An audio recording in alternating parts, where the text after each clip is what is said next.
Hello and good morning everyone. I welcome you all at UOS IS. I hope everyone is doing well. So today is 24 February 2025 and we are going to discuss important news and articles from The Hindu newspaper. So चलिए start करते हैं और देखते हैं आज का हमारा पहला article. So the first article here you can see Trump attacks USAID again over India grant amid doubts over dole charges. Okay, अब यहाँ पर ये यूसैइड क्या है और डॉग क्या है इसके बारे में हम देखते हैं.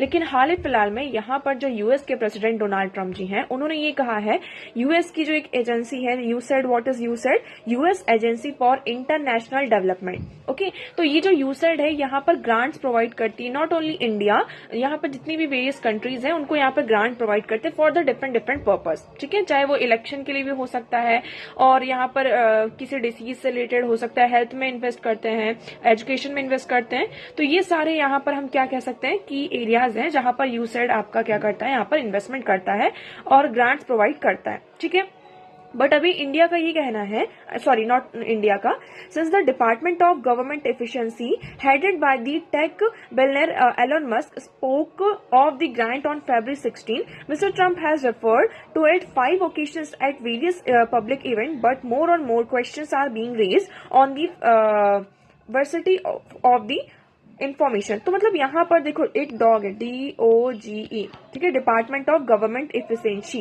ये क्या करता है, हर एक नेशन में गवर्नमेंट जो है वो कैसे यहाँ पर इफेक्टिव है, कितना इफेक्टिव नहीं है, गवर्नमेंट की जो एफिशिएंसीज है इसको यहाँ पर मॉनिटर करता है. ठीक है, इसको हेड करता है, मैनेज करता है. तो इसको यहाँ पर कौन हेड करते हैं? एलॉन मस्क जी. इसको यहाँ पर एलॉन मस्क जी क्या करते हैं, हेड करते हैं. तो उन्होंने अभी कहा, देखो यूएस क्या करता है, सॉरी इंडिया क्या करता है, यूएस से जो भी आइटम हम इंपोर्ट करते हैं उस पर 200 तक का यहाँ पर टैरिफ लगाता है. तो यूएस का ये कहना है कि इतना आप टैरिफ लगा रहे हैं और ऊपर से हम ग्रांट भी आपको दे रहे हैं, तो आपको यहाँ पे 18 मिलियन एंड 20 मिलियन डॉलर्स इसकी यहाँ पर जरूरत है ही नहीं.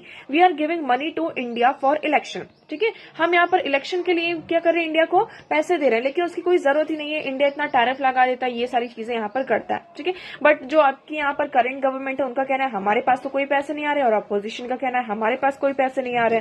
तो ये भी यहाँ पर एक चीज है. उसके बाद देखो, USAID funded 7 projects in India in financial year 2024. यहाँ पर जो हमारी मिनिस्ट्री है उन्होंने ये कहा कि यूसैइड ने सिर्फ इलेक्शन में नहीं, यहाँ पर इंडिया में 7 प्रोजेक्ट्स हुए थे और उसमें यूसैइड ने क्या किया, आपका फंडिंग की है.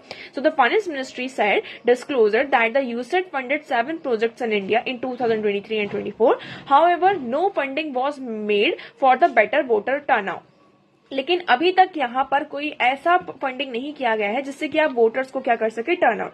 अब आप खुद सोच के देखिए ना, मतलब कि देखो यहाँ पर है आपका इंडिया और ये है यूएस. यूएस से फंडिंग आ रही है कि मतलब कि किसी भी पर्टिकुलर XYZ पॉलिटिकल पार्टी इसको फंडिंग दे रहा है, ये यूएस. ठीक है, यूसैइड के तहत. ठीक है, अब इसमें ये हुआ कि मतलब जब इसको हम फंडिंग दे रहे हैं तो मतलब हम वोटर्स को भी मतलब कहीं ना कहीं टर्नओवर यहाँ पर हो रहा, वोटर यहाँ पर टर्नओवर हो रहा होगा, बट ऐसा कुछ भी नहीं हो रहा है.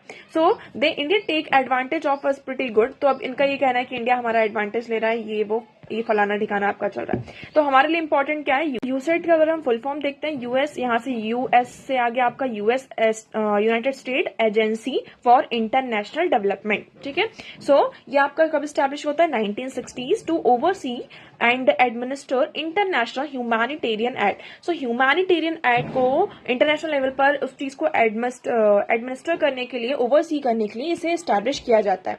USAID was establish under the foreign assistant act of 1961. Okay, तो आपको यहाँ पर इस एक्ट का नाम याद रखना है, किस एक्ट के अंडर ये स्टैब्लिश हुआ था, फॉरेन असिस्टेंट एक्ट ऑफ 1961. ये आपका प्रीलिम्स का डायरेक्ट फैक्ट यहाँ पर निकल कर आता है.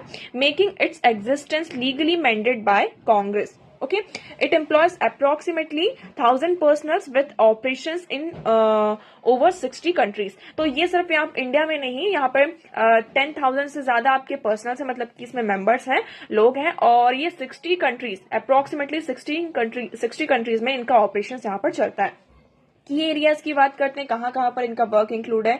तो देखो food security, infrastructure and development and humanitarian add भी इसमें प्रोवाइड किया जाता है। लाइक वॉर जैसी कहीं पे, जैसे कि आप देख सकते हैं कि ये यूक्रेन में वॉर चल रहा, सब सहारन अफ्रीकन कंट्रीज है, तो यहाँ पर कभी भी कोई ऐसी प्रॉब्लम होती है तो उसको यहाँ पर क्या करना, एड प्रोवाइड करना। उसके बाद the agency also support clean water initiatives, है ना, मतलब यहाँ पर जो एजेंसी है ये आपका क्लीन वाटर इनिशिएटिव है, डिजास्टर रिलीफ है, इकोनॉमिक डेवलपमेंट प्रोग्राम्स है, इन सब में भी क्या करती है, आपका ग्रांट प्रोवाइड करती है। ओके, फूड सिक्योरिटी की बात करते हैं। So USAID provides famine relief and operates and advance food shortage production system. Health care में भी आपका it funds vaccination program, pandemic prevention and global disease control.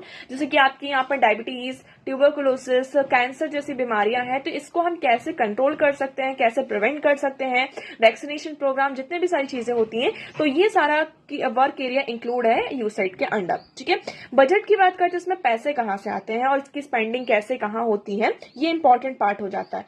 So in 2023 the US allocated 68 billion to international aid with USAID receiving over half $40 billion. Okay, so the largest share of USAID fund is directed towards Asia, Africa, Europe, particularly Ukraine. तो अभी 2023 का ये हमारे पास data है, तो उसके according ये बताया जा रहा है कि USAID में जो भी फंडिंग है डायरेक्टली अभी ज्यादातर जो है आपका एशिया, अफ्रीका और यूरोप, पर्टिकुलरली यहाँ पर यूक्रेन में यहाँ पर फंडिंग प्रोवाइड की जा रही है। इसका जो सबसे ज्यादा जो शेयर है वो इन एरियाज पर जा रहा है। US remain the largest global donor. यहाँ पर इसमें मतलब डोनेटिंग की जाती है, इसमें डोनेट किया जाता है आपका फंड, और उसमें अगर हम देखें तो यूएस सबसे बड़ा आपका लार्जेस्ट डोनर है। Outspending the major and aid contributor like the UK भी इसमें आपका शामिल है। ठीक है, तो आई होप आपको यहाँ पर ये वाली चीजें क्लियर होंगी। व्हाट इज यूसैइड, ठीक है, what are the implications for India. अब इंडिया में इसमें क्या क्या इम्प्लीकेशंस है। So India's role in Global South, China and Russia healthcare permanent funding cut could impact India's vaccination program infection। अब इसमें देखो ये कहा जा रहा है कि देखो अभी इनका मतलब कि जो ट्रम्प साहब जी हैं, इनका ये आपका स्टेटमेंट आया है कि हम इतनी फंडिंग क्यों दे रहे हैं, इतना ग्रांट इनको क्यों दे रहे हैं इंडिया को, अगर ये सारी चीजें मतलब यहाँ पर फंडिंग कट होती है। ओके, सो जो हमारे वैक्सीनेशन प्रोग्राम है, इन्फेक्शियस डिसीज कंट्रोल प्रोग्राम चल रहा है, मेडिकल इंफ्रास्ट्रक्चर है, इन सारी चीजों पर बहुत ज्यादा असर होगा। इंडिया में need to redirect domestic fund to sustain health. अब इसके लिए फिर क्या करना होगा कि हमारा जो डोमेस्टिक फंड है हमें उसको रीडायरेक्ट करना होगा कहाँ, जो हेल्थ है, इन्वायरमेंट है, गवर्नेंस प्रोजेक्ट्स हैं, इन सारी चीजों की तरफ से। If the US reduce its role in G20, China and Russia could expand their influence, potentially shifting global economic dynamics, weakening India's position and China's rising power। और देखो इससे क्या होगा, इससे यहाँ पर हमें ये देखने को मिलेगा कि चाइना और रशिया का जो इन्फ्लुएंस है, क्योंकि इंडिया क्या थोड़ा सा यहाँ पर वीक पड़ जाएगा, इंडिया की जो पोजीशन है वो वीक पड़ जाएगी, और चाइना और इंडिया यहाँ पर मतलब not China, China and Russia का यहाँ पर वो उसको क्या कर सकते हैं, यहाँ पे ग्लोबल डायनेमिक जो है आपका वो शिफ्ट हो सकता है। ठीक है, तो ये कुछ इम्प्लीकेशंस हैं। अगर यहाँ पर फंडिंग रुकती है और ग्रांट कम मिलता है तो उससे हमें ये सारे इम्प्लीकेशंस को फेस करना पड़ सकता है। So I hope this article is clear to you. Okay, next move करते हैं। देखो नेक्स्ट आर्टिकल, ये भी दोनों जो आर्टिकल है हमारे प्रीलिम बेस्ड है। अब देखो इसमें पहला आर्टिकल है हमारा, Jaishankar 45 ambassadors interact with Tamil delegates at Kashi Tamil Sangam. Kashi Tamil Sangam क्या है, आप सभी को पता है, काशी कहाँ आपका नॉर्थ में है और तमिल आपका साउथ में। तो ये काशी तमिल संगम से क्या है, नॉर्थ के लोग साउथ में और साउथ के लोग नॉर्थ में आएंगे और हम एक दूसरे का कल्चर यहाँ पर जानेंगे। इससे क्या होगा, एक्सचेंज ऑफ कल्चर होगा और यूनिटी और ज्यादा यहाँ पर इनहेंस होगी। ठीक है, सो ये जो काशी तमिल संगम है ये 3.0 है, इससे पहले भी हो चुका है। ये held from 15 Feb to 25 Feb इन वाराणसी, उत्तर प्रदेश। ये किसके द्वारा ऑर्गेनाइज किया जाता है, this is the most important point here, ministry of education in partnership with various ministries and the Uttar Pradesh government. तो ये जो हमारी मिनिस्ट्री ऑफ एजुकेशन है, अलग अलग हमारी जो मिनिस्ट्रीज है उनके साथ पार्टनरशिप के साथ उत्तर प्रदेश की गवर्नमेंट भी इसमें आपकी शामिल होती है। उसके तहत इस पूरे जो ये हमारा जो काशी तमिल संगम है इसको ऑर्गेनाइज किया जाता है। The event highlights the historic culture ties between Tamil Nadu and Kashi. यहाँ पर हम क्या करते हैं, जो हमारे हिस्टोरिकल कल्चरल टाइज है between Tamil Nadu and Kashi, I am saying Kashmir here, Kashi, तो उसको हम क्या करते हैं, जो भी हमारे हिस्टोरिकल टाइज है उन चीजों को, उन इवेंट्स को यहाँ पर हाईलाइट किया जाता है, because there are so many things, हम उसको मिस आउट कर देते हैं. So Kashi Tamil Sangam, it's set to take place from February 15 to 24 in Varanasi, Uttar Pradesh. ये हमने देखो ये सारी चीजें कर ली. So the initiative provides a platform for the scholars, students, artist, artisans, professionals to exchange knowledge, culture, tradition, fostering the spirit of Ek Bharat श्रेष्ठ भारत. तो हमारा एक जो हमारा स्पिरिट है, दैट इज एक भारत श्रेष्ठ भारत, इस स्पिरिट को फॉस्टर करने के लिए हमारा ये प्रोग्राम है. पार्टिसिपेशंस की बात करते हैं, इसमें थाउजेंड्स ऑफ डेलीगेट्स होंगे आपके. Like the government has categorize delegates from Tamil Nadu into 5 groups. Student होंगे आपके, टीचर्स होंगे, राइटर्स होंगे, फार्मर्स एंड आर्टिशंस, है ना, जितने भी आर्टिशंस हैं हमारे, फार्मर्स हैं, professionals and small entrepreneurs, women self help group भी होगा आपका, मुद्रा loan beneficiaries, DBHPS,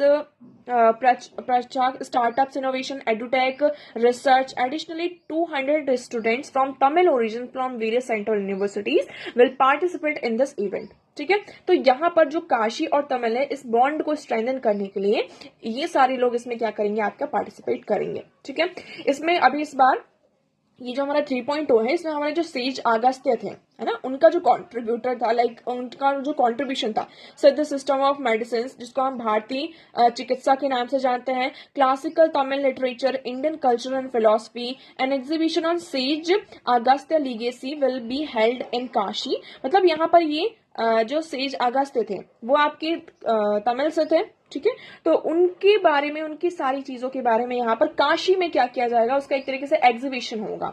seminar, workshop and book release with highlight scholarly contribution, bridging traditional and contemporary discourse. Kashi Tamil Sangam is a visionary initiative by prime minister Narendra Modi, emphasizing civilization ties and the spread of Ek Bharat श्रेष्ठ Bharat. I hope आपको यहाँ पर ये clear होगा. ठीक है, तो देखो यहाँ पर आपके पास ये पूरा टेबल है.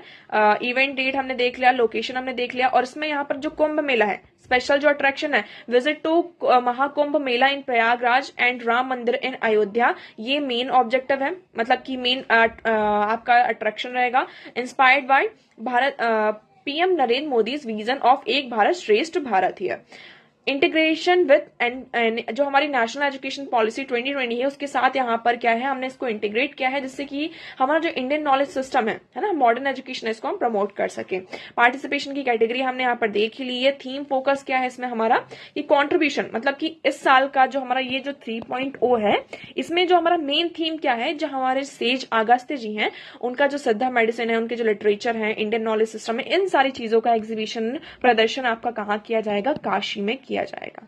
ठीक है, इतना क्लियर हुआ आपको. चलिए आगे बढ़ते हैं. नेक्स्ट आर्टिकल, ये हमारे लिए ये भी बहुत इंपॉर्टेंट है हमारा, ये UNESCO heritage tag saw to Shivaji fort. अब देखो, अभी शिवाजी पर रिलेटेड एक मूवी आई होगी, छावा. आप सभी ने इसमें आई एज्यूम ऑलमोस्ट सभी ने इस मूवी को यहाँ पर अब तक देख ही लिया होगा. और अभी यहाँ पर क्या हुआ है, a delegation led by Maharashtra cultural affair minister Ashish Shelkar in Paris to seek UNESCO world heritage status for 12 forts of Chhatrapati Shivaji Maharaj. तो यहाँ पर जो हमारे छत्रपति शिवाजी महाराज है, उनके 12 किले हैं, 12 फोर्ट्स हैं, उसको ये कहा जा रहा है कि आपको यूनेस्को वर्ल्ड हेरिटेज साइट का क्या दिया जाना चाहिए, इनको दर्जा दिया जाना चाहिए. ठीक है, ये तो हो गई आपकी न्यूज. अभी ये हुआ नहीं है, बट मांग चल रही है कि ऐसा होना चाहिए, इनको इंक्लूड करना चाहिए. अब UNESCO world heritage site, UNESCO क्या है, यूनेस्को वर्ल्ड हेरिटेज साइट्स, इसमें करंटली इंडिया की बात कर रहे हैं सिर्फ हम अभी, किसकी, इंडिया की. अब ये आया क्यों, पहली बात तो आपको ये भी पता होना चाहिए कि आया क्यों. आया इसलिए कि देखो, वर्ल्ड वॉर हुआ आपका, फर्स्ट हुआ, सेकंड हुआ, इंडिया में इतना इन्वेजन हुआ, सारी चीजें हुई. कहीं पर भी देखो, कभी भी कोई दूसरी कंट्री का या फिर कुछ भी ऐसा इन्वेजन होता, सारी चीजें होती हैं, तो सबसे पहले क्या किया जाता है, उस कंट्री के, उस प्लेस के, हम कंट्री नहीं कहेंगे यहाँ पर, हम उस टेरिटरी कहेंगे, और उस प्लेस का जो भी हिस्टोरिकल मॉन्यूमेंट्स होता है, सपोज यहाँ पे टेम्पल है, कोई यहाँ पर बहुत बड़ा स्टैचू बना है, समथिंग लाइक दिस, जिसका हिस्टोरिकल सिग्निफिकेंट है, फोर्ट है, सारी चीजें हैं, उसको डिस्ट्रॉय किया जाता है ना. तो उस चीज को मेंटेन करने के लिए हम क्या करते हैं, यहाँ पर ये जो हमारा यूनेस्को वर्ल्ड हेरिटेज साइट है, इसमें यहाँ पर इंडिया की बात करें तो करेंटली इंडिया में अब 43 यूनेस्को वर्ल्ड हेरिटेज साइट है. Out of these 35 are cultural, 7 are natural and 1 are mixed heritage site. अभी कल्चरल क्या है हेरिटेज, तो ये देखो मैप आप यहाँ पर देख सकते हैं, इस मैप को आप बाय हार्ट लर्न कर लीजिए। Sundarban national park, Kaziranga national park, Manas national wildlife sanctuary, ये जो सारी हमारी नेचुरल हेरिटेज साइट है। अभी हम एक एक करके देखेंगे। अब देखो इसमें आपको क्या क्या याद रखना है वो पहले आप ध्यान दीजिए। Ajanta Cave, Ellora Cave, Agra Fort, Taj Mahal all include in the list of UNESCO World Heritage Site in 1983 were the first site from the India to be added to the list. अब देखो ये क्या है, हमारी पहली ऐसी sites हैं जिनको यूनेस्को वर्ल्ड हेरिटेज साइट में ऐड किया गया था। ओके इंडिया से ये पहली साइट्स थी। सो ये आपके लिए इंपॉर्टेंट हो जाता है, आपसे क्वेश्चन यहाँ पर पूछा जा सकता है। तो आपको याद रखना है Ajanta caves, Ellora caves, Agra fort, Taj Mahal, ये सारी आपकी पहली साइट्स हैं जिनको India to be added to the list. ठीक है, नेक्स्ट है मॉडर्न्स द, अब ये आपका करंट अफेयर्स का आ गया। Mount burial system of Ahom dynasty included in 2024। अब देखो इतनी सारी हैं तो आप एक बार इनको गो थ्रू करिए। आई एम नॉट सेइंग कि आप इनको पूरी तरीके से इग्नोर करिए कि जितनी भी 45 हैं, अगर आप याद कर सकते हैं, लर्न कर सकते हैं by heart, that is okay fine. But if you are not able to learn all these sites here, so no worries at all. Okay, आपका जो यहाँ पर इंपॉर्टेंट पॉइंट्स है, जैसे कि मैं अभी ये पॉइंट्स लेकर आई हूँ, अब देखिए इसमें सिर्फ आपको वही पॉइंट्स याद रखने हैं। तो इज द लेटेस्ट एडिशन है आपका from India UNESCO list, Hoysala temples Karnataka and Shanti Niketan West Bengal, ये आपका 2023 में ऐड किया गया। तो ये होयशाला टेम्पल्स एंड शांति निकेतन ये आपका 2023 में ऐड हुआ है, एंड 24 में मोहदम्स, जो अहोम डायनेस्टी का जो माउंट ब्रुरियल सिस्टम था, है ना, इसको 2024 में इंक्लूड हुआ है। Please note that the 6 hill forts of Rajasthan are collectively recognised as a single world heritage site. अब राजस्थान में क्या है, आपके 6 हिल फोर्ट्स हैं, मतलब किले हैं, 6 किले हैं, उनको कलेक्टिवली एक सिंगल वर्ल्ड हेरिटेज साइट में, ऐसा नहीं कि उनको सबको अलग अलग इंक्लूड किया। ठीक है, ऑल्सो सिमिलरली यहाँ पे कुछ माउंटेन रेलवेज हैं, है ना, ये भी आपसे पूछा जा सकता है, तो इनको भी एक सिंगल साइट में ही कंसिडर किया जाता है। ऑल्दो ये अलग अलग है, इनको अलग अलग लिस्ट किया गया है, इनका टाइम पीरियड भी अलग अलग था लिस्टिंग का, but they are consider under a single site. Okay, so कौन कौन सी है देखो, Darjeeling Himalaya railway, Nilgiri mountain railway and कलका शिमला रेलवे। ये देखो आपका जो दार्जिलिंग हिमालयन रेलवे, इसको 1999 में लिस्ट किया गया था, एंड नीलगिरी माउंटेन रेलवे को 2005 में, एंड कलका शिमला रेलवे को 2008 में, but they are consider a single site. Okay, अब देखो कल्चरल साइट्स क्या होती हैं, नेचुरल साइट्स क्या होती हैं, और मिक्स्ड साइट क्या है, इसके बारे में हमें पता होना चाहिए। तो देखो these are the cultural site की बात करते हैं, तो दीज आर द लोकेशन और monuments that bear exceptional testimony to cultural tradition और civilisation. Cultural heritage sites include architectural marvel like ancient cities, palace, religious buildings और आर्कियोलॉजिकल साइट्स। अब इसका कोई कल्चरल सिग्निफिकेंट रहे, ठीक है, या फिर कोई ऐसी कल्चरल सिटी आ गई, पैलेस हो गया, या फिर कोई भी आपकी रिलीजियस बिल्डिंग हो गई, तो वो कल्चरल उसमें आ जाता है। अब देखो ये आपके पास लिस्ट है, आप एक एक करके इनको देख सकते हैं। Agra fort, Taj Mahal, Ellora cave, Ajanta caves, sun temple, group of monument at Mahabalipuram, group of monuments at Hampi, Khajuraho monuments, okay, Fatehpur Sikri, churches and convents of Goa, great living Chola temples, ठीक है, चोला टेम्पल्स तो ऑफकोर्स यहाँ पर बहुत ही वो है, तमिलनाडु में आपके 1987 में इनको इंक्लूड किया गया था। ग्रुप ऑफ मॉन्यूमेंट्स एट पटकई 1987 में एड हुआ। Elephanta cave, Buddhist monument at Sanchi, Humayun tomb, Qutub Minar and monuments. Okay, then अभी हमने माउंटेन रेलवेज की बात करी जिसमें दार्जिलिंग हिमालयन, ये आपका एक ही उसमें आता है, ऑल्दो डिफरेंट टाइम पीरियड में इनको इंक्लूड किया है, बट आता ये पूरा एक ही। Mahabodhi temple complex Bodh Gaya, rock shelter of Bhimbetka, Chhatrapati Shivaji terminus, Champaran, प्रभागढ़ archaeological park, red fort complex, Jantar Mantar आपका हुआ है, hill forts of Rajasthan, Rani का वन और archaeological sites of Nalanda, Mahavihara at Nalanda. ये दोनों भी अलग अलग हैं, लेकिन इनको कंसिडर एक ही साइट किया जाता है कि ये दोनों एक ही साइट है। Architecture work of lake of the historic city of Ahmedabad, Victorian Gothic art, Jaipur city, Dholavira Harappan city जो आपकी है, आपका गुजरात में है, ठीक है, ये भी आपका यूनेस्को वर्ल्ड हेरिटेज साइट के अंडर ही आता है, 2021 में इंक्लूड किया गया है। Kakatiya, Rudreshwara, Santiniketan, sacred ensembles of Hoysala and Moidams, अभी हमने इसके बारे में पढ़ा। नेचुरल साइट्स में क्या होती है? नेचुरल साइट्स मतलब उनकी जो नेचुरल ब्यूटी है, इकोसिस्टम जो भी है, कुछ वहां पे एक्सेप्शनल बायोडाइवर्सिटी आपको देखने को मिलता है, कुछ इकोलॉजिकल सिग्निफिकेंस के बेसिस पर हम उसको नेशनल वर्ल्ड हेरिटेज साइट में इंक्लूड करते हैं। तो इंडिया में क्या है? कोयदेलो national park, Kaziranga national park, Manas wildlife sanctuary, Sundarban national park, Nanda Devi valleys of flower national park, western Ghats और ग्रेट हिमालयन नेशनल पार्क, ये हमारी नेचुरल साइट्स हैं। आप इनको लर्न कर सकते हैं, ये साथ ही हैं। यहाँ पर देखो, जब भी हम नेशनल पार्क्स और वाइल्ड लाइफ सेंचुरीज पढ़ते हैं तो वो उसमें आता ही है, तो इससे पहले कि आप यहीं पे पढ़ लीजिए, ठीक है। फिर नेक्स्ट की बात करते हैं, these sites have both cultural और नेचुरल सिग्निफिकेंस, दोनों होता है, ठीक है। तो इसमें आपका कौन सा आ जाता है? सिक्किम में हमारा 2016 में, इसको तो आप याद ही कर सकते हैं, एक ही है ना, कंचेंगदाओ नेशनल पार्क सिक्किम है। ओके, सो आई होप आपको ये वाला पार्ट, यहाँ पर ये वाला पोर्शन क्लियर होगा। चलिए आगे बढ़ते हैं, नेक्स्ट बढ़ते हैं। नेक्स्ट आर्टिकल है हमारा नेसेसरी इन्फ्यूजन। नेसेसरी इन्फ्यूजन में इसमें क्या है कि RBI long term currency swap was likely forced by financial volatility। अब वॉलिटिलिटी क्या होता है फाइनेंशियल? अभी आप सभी को पता है कि जो इंडियन रुपीज है वो बहुत ही ज्यादा क्या हो रही है आपकी डॉलर के पर्सपेक्टिव में आपकी डेप्रिशिएट हो रही है। डेप्रिशिएट होने का मेन रीजन क्या है? हम कह सकते हैं कि यूएस जो है इस टाइम पर आपकी टाइट मॉनेटरी पॉलिसी को अपना रहा है, टाइट मॉनेटरी पॉलिसी यहाँ पर ले रहा है। इसका मतलब क्या है? उन्होंने अपने इंटरेस्ट रेट्स अच्छे कर लिए, सारी चीजें यहाँ पर वो थोड़ा अच्छा कर रहे हैं, जिसकी वजह से यहाँ पर क्या हो रहा है, इंडिया में जो इन्वेस्टर्स थे वो यहाँ पर क्या कर रहे हैं, कैपिटल फ्लाइट हो रहा है। मतलब इंडिया से वो आपका हट कर कहाँ जा रहे हैं कि ये कह रहे हैं कि देखो हमने यहाँ इन्वेस्टमेंट किया था लेकिन हमें फायदा नहीं हो रहा है, और अब हमें जो इंटरेस्ट रेट है, सारी चीजें हैं वो यूएस में ज्यादा अच्छी मिल रही, तो हम वहां पर इन्वेस्ट करेंगे। So this is capital flight. तो इसके वजह से क्या हो रहा है आपका, हमारी जो इंडियन रुपीज है वो डेप्रिशिएट कर रही है। अब इसमें कहा जा रहा है कि अब डेप्रिशिएट कर रही है तो ये तो हमारी इकोनॉमी के लिए अच्छा नहीं है ना, बिल्कुल भी। अब देखो यहाँ पर 3.3% ज्यादा डेप्रिशिएट कर चुकी है आपकी, 80 से हम 85 रुपीज से, मतलब $1 इज इक्वल टू 85 रुपीज, इससे ज्यादा हम क्या कर चुके हैं, डाउन में जा चुके हैं। 87 अभी मैंने कुछ दिनों पहले देखा था 87 था, अभी मैंने एग्जैक्टली अभी मैंने नहीं देखा है कितना है, लेकिन 87 तक तो मैंने ही देखा है। तो अब यहाँ पर आरबीआई क्या करें? आरबीआई यहाँ पर एक हम क्या कह रहे हैं, लॉन्ग टर्म करेंसी स्वैप किया जा रहा है। करेंसी स्वैप क्या होता है? मतलब सपोज ये जापान है, एक कंट्री है जापान, और यहाँ पर इंडिया है, ठीक है।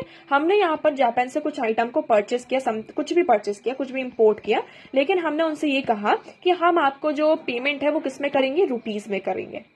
क्या करेंगे हम? पेमेंट आपको रुपीज में करेंगे, और अगर आप हमसे कुछ इंपोर्ट करते हैं जो भी होगा वो आप अपनी करेंसी में यहाँ पे कर सकते हैं। तो ये होता है करेंसी स्वैप, ठीक है।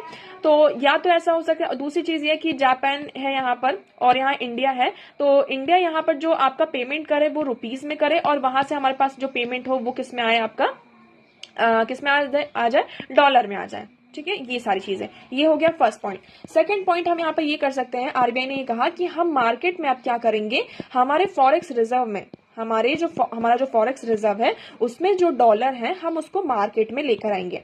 अब जब मार्केट में सप्लाई ज्यादा हो जाएगी, देखो आप सभी को पता है ना, जब जिस चीज की सप्लाई जब ज्यादा हो जाती है, बढ़ जाती है, तो उसका जो डिमांड होता है वो धीरे धीरे कम होता है ना। और मार्केट में जो रुपीज है हम उसको यहाँ पर अंदर ले लेंगे, मार्केट से कम करेंगे, तो उसका डिमांड फिर क्या होगा, बढ़ेगा, और डिमांड जब बढ़ेगा तो उसकी जो वैल्यू होगी वो बढ़ जाएगी। तो यहाँ पर ये दो चीज करने की बात की जा रही। So here you will see, so these concern stem from flight of foreign capital from Indian stock market as an investor seeks better returns in United States. देखो अभी हमने वही बात की कि इसमें हो क्यों रहा है ऐसा, ये कंसर्न इसलिए रेज हो रहा है कि यहाँ पर कैपिटल फ्लाइट हो रहा है, फॉरेन कैपिटल जो हमारा है इंडियन स्टॉक मार्केट से, जो इन्वेस्टर्स है उनको ये लग रहा है कि यूनाइटेड स्टेट में हमें जो अभी डोनाल्ड ट्रम्प जी हैं उनका जो प्रपोज्ड कॉर्पोरेट टैक्स कट है, जो भी यहाँ पे टैरिफ वॉर्स, ये सारी चीजें चल रही हैं, तो हमें यूएस में ज्यादा यहाँ पर बेनिफिट मिलेगा, हमें ज्यादा रिटर्न्स मिलेंगे in comparison to Indian stock market. तो जो इन्वेस्टर्स है वो वहां से क्या कर रहे हैं, अपने आप को पुल कर रहे हैं। ओके, सो ये you will see this marks the second search rupee infusion in less than a month. However, unlike the first trench of $5 billion on January 31, which had a 6-month tender The latest swap auction has 3-year duration. The combined effects of 2 auctions will be injected in 1.3 trillion into the banking system. तो अब देखते हैं इसमें इस currency swap से हमारे लिए क्या फायदा होता है. ठीक है, चलिए नेक्स्ट बात करते हैं. नेक्स्ट आर्टिकल है हमारा टैलेंट शॉर्टेज. अब देखो इस आर्टिकल में ये कहा जा रहा है कि हम दो तीन कंट्री की यहाँ पर बात की गई है, gulf corporation of council, Europe and one is Australia. ये कहा जा रहा है कि इन कंट्रीज में आने वाले टाइम में क्या होगा, यहाँ पर वर्कर्स की डिमांड बढ़ेगी. क्या होगा, वर्कर्स की डिमांड बढ़ेगी, टैलेंट की यहाँ पर डिमांड बढ़ेगी, बट इनके पास यहाँ पर ये होगा नहीं. तो इंडिया के पास ये बहुत अच्छी अपॉर्चुनिटी है कि इंडिया क्या कर सकता है, इनको टैलेंट और वर्कर प्रोवाइड कर सकता है. As we are having a largest population, we are a largest populous country, हमारे पास बहुत बड़ा आज के टाइम पर अभी वर्क फोर्स है. ठीक है, ये हुआ यहाँ पर. उसके बाद देखो यहाँ पर ये पूरा डेटा दिया गया है. A recent FICCI KPMG study global mobility of Indian workforce has estimated that by 2030 the demand for skilled worker will exceed supply leading to a talent shortage of over 85.2 million people. यहाँ पर 85.2 million people की क्या होगी, shortage होगी. This global skill shortage could result in estimated 8.45 trillion to unreleased annual revenue by 2030. ठीक है, so equivalent to the combined GDP of Germany and Japan. The study says for India the challenge and the opportunities is to grab a large slice of 8.45 trillion pie as soon as possible. तो मतलब ये पूरा जो demand बढ़ रहा है जैसे 8.45 trillion जो पाई है, अब ये जो है ना, मतलब 8.45 ट्रिलियन का ये जो पूरा सारी चीजें हैं, तो इंडिया क्या कर सकते हैं, इंडिया के पास बहुत अच्छी अपॉर्चुनिटी है कि इस अपॉर्चुनिटी का इसका कुछ हिस्सा इंडिया यहाँ पर बन सकता है. ओके, सो ये हुआ आपका पहला पार्ट. लेकिन इसमें कहा जा रहा है कि हमारे पास कुछ बैरियर्स आ रहे हैं. पहला बैरियर क्या हो रहा है, हमें वीजा इन सब की सबसे ज्यादा प्रॉब्लम होती है, जिसके कारण जो ह्यूमन ट्रैफिकिंग है ना, ये बहुत बड़ा प्रॉब्लम थ्रेट करता है. There are several barriers that obstruct the efficient movement of skilled workers across border. Some of these are regulatory and immigration barriers. तो देखो यहाँ पे कुछ रेगुलेशन का हो जाता है, इमिग्रेशन जैसे कि कॉम्प्लेक्स वीजा प्रोसेस होता है, और कभी कभी यहाँ पर जो स्किल माइग्रेशन है ना, इसमें यहाँ पर रेगुलेशन होता है, उनको परमिशन नहीं मिलती है कि आप जाएं. सो रिक्रूटमेंट माल प्रैक्टिसेस होती हैं और ह्यूमन ट्रैफिकिंग यहाँ पर बहुत ज्यादा आपका बढ़ जाता है, जिससे कि हम जो वर्कर्स होते हैं उनकी सेफ्टी पर, उनकी जो राइट्स हैं उनको हम अच्छे से उनकी जो राइट्स होती है उनको सीरियस थ्रेट यहाँ पर पोज करता है. पहली चीज तो ये हो गई. दूसरी चीज इसमें ये कहा जाता है कि आपका लैंग्वेज का बहुत बड़ा बैरियर आता है. तो इसमें हम लैंग्वेज को हम कैसे इंप्रूव कर सकते हैं कि अभी से ही हमारा जो इंडियन करिकुलम सिस्टम है, इंडिया का जो एजुकेशन करिकुलम सिस्टम है, उसमें हम चेंज किए गए. क्या करें, इसमें हम चेंज करें, और हम उसमें क्या कर सकते हैं, चेंज करने के साथ साथ हम इसमें एक चीज और कर सकते हैं, इसमें हम एक चीज और ये कर सकते हैं कि हम न्यू लैंग्वेज को इसमें इंक्लूड करें. क्या करें, हम न्यू लैंग्वेज को इसमें इंक्लूड करें, जिससे कि क्या हो कि ये जो लैंग्वेज वाला जो सबसे बड़ा बैरियर है, इसको हम यहाँ पर कंसर्न को रिजॉल्व कर सकें. Okay, so visit of United States prime minister Narendra Modi highlighted the meanings and underline the need to fight other obstructions including policy barrier, skill mismatch. और दूसरी चीज में ये भी आ रही है कि जैसे कि यहाँ पर इंडिया से हमने क्या किया है, यहाँ पर हमारे पास डिग्री है, और हम जब दूसरी कंट्री में उसको शो करते हैं तो वो उस पर मतलब कि उस चीज को नहीं एक्सेप्ट करते हैं. तो ये भी एक सबसे बड़ा इंपॉर्टेंट रोल प्ले करता है यहाँ पर. So to capitalise on the global demand for skilled labour, several strategic measures should be prioritized, which include sector-specific skill training, workforce training, should be aligned training. Okay, so यहाँ पर हम क्या कर सकते हैं, यहाँ पर ट्रेनिंग भी प्रोवाइड कर सकते हैं, जिससे कि जो रिक्रूटमेंट प्रैक्टिसेस हैं, इन सारी चीजों को हम और ज्यादा स्मूथ कर सकें. सो इंडिया भी के पास यहाँ पे बहुत अच्छा एडवांटेज है कि इसमें जो लीगल माइग्रेशन, ये सारी जो पॉलिसीज हैं, इनको हम स्ट्रिक्ट कर दें, और हमारा जो स्किल्ड वर्कफोर्स है इसको और ज्यादा इनहेंस करें by training and all these things, जिससे कि हमारे पास ये जो अपॉर्चुनिटीज आने वाले टाइम पर है, इसको हम क्या कर सकते हैं, स्ट्रेंथन कर सकते हैं. So this will also help us to realise the dream of becoming Viksit Bharat. हमारा जो ये विकसित भारत का सपना है, इस मतलब कि हमारे जो चेयरमैन है 16 फाइनेंस कमीशन के, अरविंद पनगारिया जी, उनका भी यही कहना है कि इंडिया की जीडीपी अगर हम यहाँ पर हमारे जो लेबर्स उनको स्किल प्रोवाइड करते हैं, है ना, क्योंकि स्किल का बहुत बड़ा मिसमैच होता है यहाँ पर. इंडस्ट्री डिमांड कुछ और करती है और हमारे पास स्किल कोई और होती है, और या फिर हमारे पास स्किल नहीं होती. तो ये जो स्किल का मिसमैच है, अगर हम इसको कम करते हैं तो हमारे पास बहुत अच्छी अपॉर्चुनिटीज है. हम इसको क्या कर सकते हैं, हासिल कर सकते हैं। ओके, सो ये सिर्फ इतना ही आर्टिकल था। आई होप आपको ये आर्टिकल क्लियर होगा। सो आज के न्यूज़पेपर में इतने इंपॉर्टेंट आर्टिकल थे, मैं उम्मीद करती हूँ आपको सारी चीजें क्लियर होंगी, but still if you have any doubt you can ask in comment section. आज का वीडियो कैसा लगा एक बार कमेंट सेक्शन में जरूर बताइएगा। अगर वीडियो पसंद आया हो तो उसे लाइक करना, चैनल को सब्सक्राइब एंड शेयर करना ना भूलें। So that's for all today. Thank you so much for discussion.